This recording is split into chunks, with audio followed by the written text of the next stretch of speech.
Hello? Nah, yeah. I mean, but you can.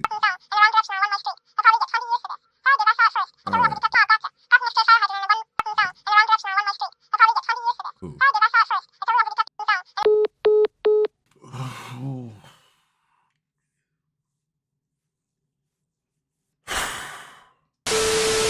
Love. Not the easiest concept to grasp. Surprisingly, however, everyone in the world acts as if they have that concept in the bag. I find it funny though, because the majority of people have no idea how to love. No easy. Shoot, I'm only 20 years old, so that should show you I'm not that well versed in it either. But I do think I understand the concept a lot better than most. But that's not due to me being some high intellect super specimen of a man. Even though you wouldn't be completely wrong assuming that, you know what I'm saying? Really, nigga? But mostly due to these three great teachers: Jesus, RPA, and life. You see, Jesus shows us how to be loving all throughout the New Testament. And RPA showed me the different types of love. And I'm talking the good, the bad, and the ugly. But I kind of want to speak on the life part. You see, life even with the drink ain't always sunshine and rainbows. But if you expected that, then here's your reality check. You're welcome.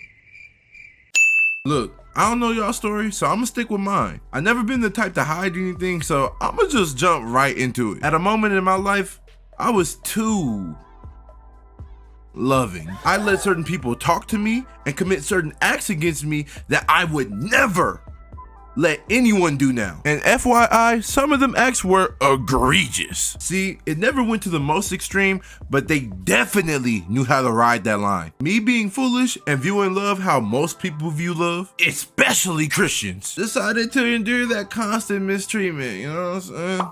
I'd allow myself to be gaslighted and blatantly lied to just to keep the peace and show, hey, look, Shawn is different. Now look, don't get me wrong. Regardless of how it sounds, I was no pushover. I definitely, you know what I'm saying, taught my edge too. I wasn't innocent. But ultimately, I would let it all go just to keep the peace and, you know what I'm saying, to forgive and forget. That was a mistake. You see, that patience got abused and the disrespect just got worse. Blinded by that false sense and duty of persevering in the name of love, I continued to do this until I couldn't take it anymore and I ended up hurting myself. Now look, this is not a sentimental hit piece on me. I'm just trying to give y'all the rundown so y'all can see where I'm going with this. So let's keep it going. You see, these acts I was doing wasn't love. To be frank, it was stupidity. Your boy ignored the obvious in hopes of change and it just wasn't happening. You see, love isn't being overtly patient and caring, and it most definitely isn't keeping something in your life that's ultimately a detriment to it either.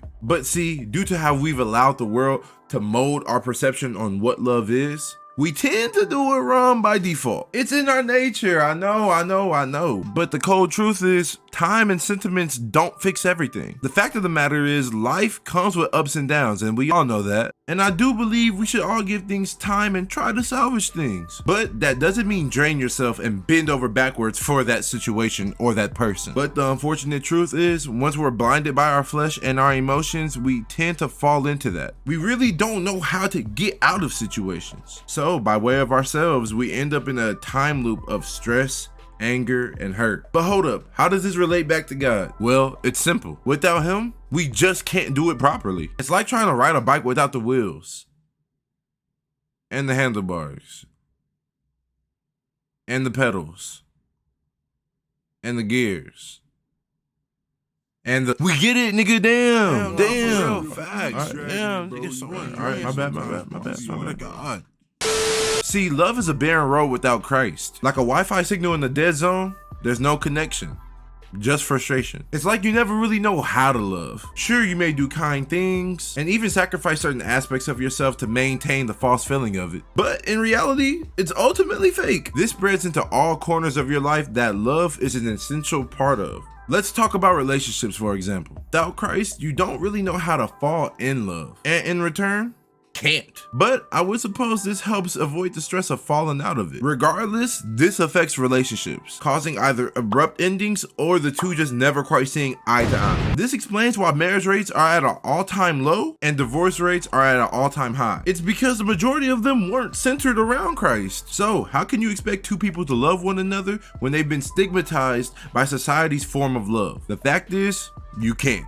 When Christ isn't in it, we'll always gravitate towards the false way of doing it. But you don't have to. Whatever it is that needs to leave your life, free it. Let it go for your sake. It's not unloving not to. In fact, it's more loving to do it. But look, I can ramble about this for hours and we'll never even reach the surface. But I'll sum it up like this. Love isn't about putting on a facade or enduring mistreatment, but rather it's the genuine desire for others' well-being and the readiness to lend a helping hand when needed.